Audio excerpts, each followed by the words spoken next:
the forgotten soldier who ended a war alone. They left him behind, and he kept fighting for 29 years. In 1945, the world celebrated the end of World War II.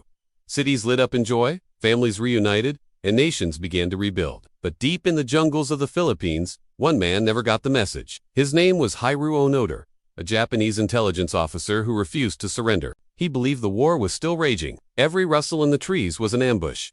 Every villager was a spy, and every order he received from his superiors before being dropped into the jungle was sacred. And every night, he listened for the footsteps of an enemy that no longer existed. Leaflets were dropped from planes, loudspeakers were used, even his own family sent photos. But he believed it was all propaganda.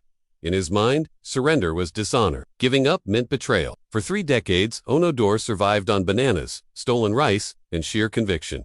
He patched his uniform with leaves. He cleaned his rifle with river water. The world tried to reach him, but Onoda refused to believe the war was over until his original commanding officer was flown in, now an elderly man, to issue one final order. Until 1974, 29 years after the war had ended, that a young Japanese traveler named Norio Suzuki tracked him down. Only exists in your mind? He emerged from the jungle in his battered uniform, saluted, and wept. Stand down. Only then did Onoda lay down his weapon. His story is one of loyalty, yes, but also of isolation, miscommunication, and the powerful grip of belief. While the world changed, Hiru Onoda remained frozen in a war that had ended long ago. But here's the question. What happens when the war you're fighting? History is full of untold stories like Onoda's. Moments that defy belief and beg us to look deeper. Are you ready to uncover the next one? Subscribe, because the past isn't dead. It's just waiting to be remembered.